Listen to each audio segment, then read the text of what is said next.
Last night I said that in our psycho-spiritual process, our starting point is within the realm of time, space and passing.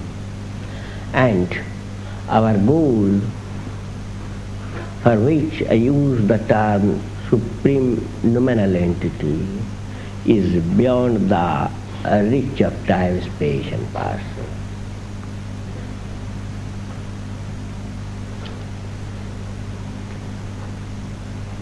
Now, in course of this occult practice, the bondages of mutative principle, static principle and sentient principle become loose. Now, when the bondage of static principle disappears, the aspirant enjoys a particular nature of bliss.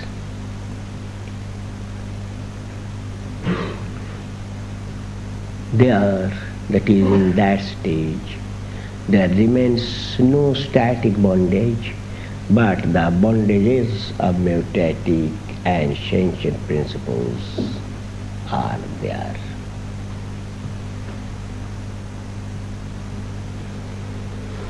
Then again, the bondage of mutative principle disappears. And finally, when the bondage of sentient principle disappears, man becomes one with his object of ideation.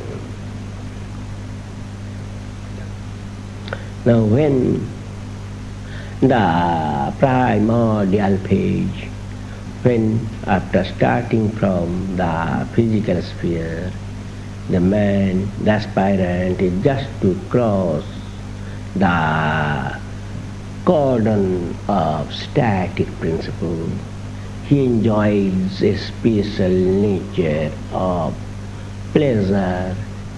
You may say pleasure because it is not the supreme beatitude, but it is a distorted form of beatitude, not purely pleasure, something higher, something subtler, something more charming, more beautiful, more fascinating than pleasure. That enjoyment, that psycho-spiritual enjoyment is known as dasha in Sanskrit. In dasha phase, the aspirant enjoys a sort of inner pleasure, but his sensory or motor organs fail to express it. Even the language is too weak to convey the experience.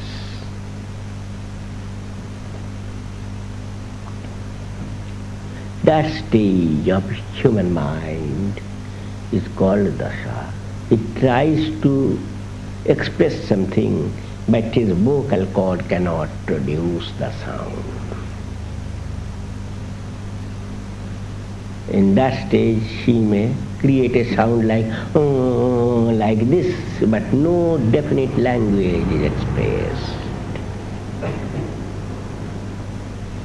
Just when the aspirant crosses the cordon of the supreme point, static point, just to the other side, he feels another type of pleasure.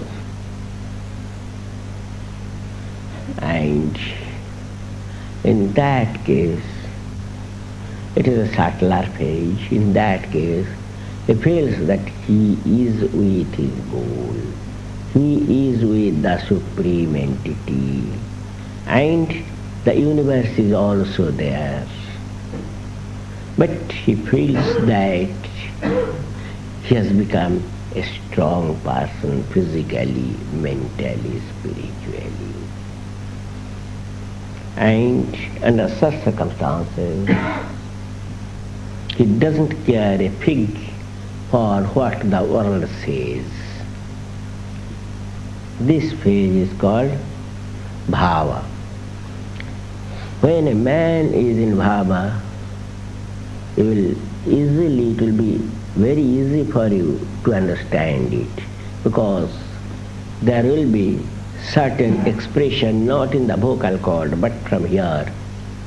And perhaps you have seen Baba, Baba saying like this. Have you seen it? Because the expression comes from this point.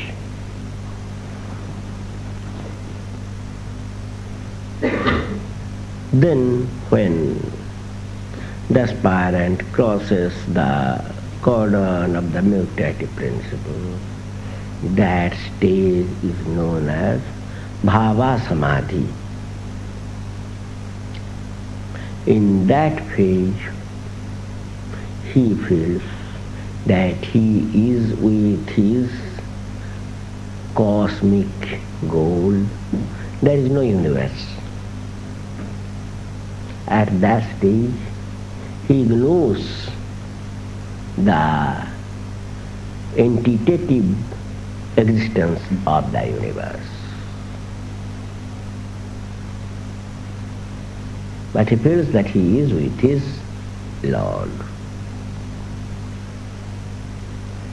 He enjoys divine bliss, but it becomes very difficult for him to express it. That is, he cannot express it. This phase of bhava samadhi.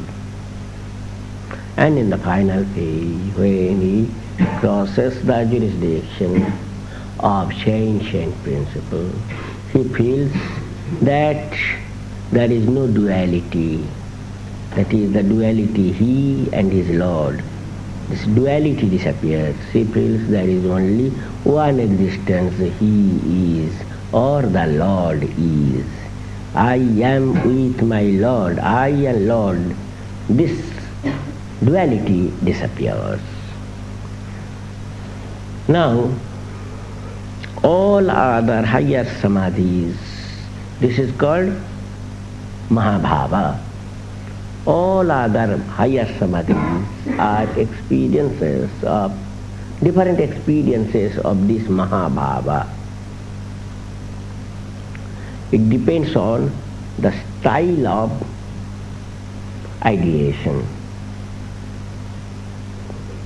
But when one attains the stance of Mahabhava, it is not at all difficult or impossible for him to enjoy other kinds of samadhi.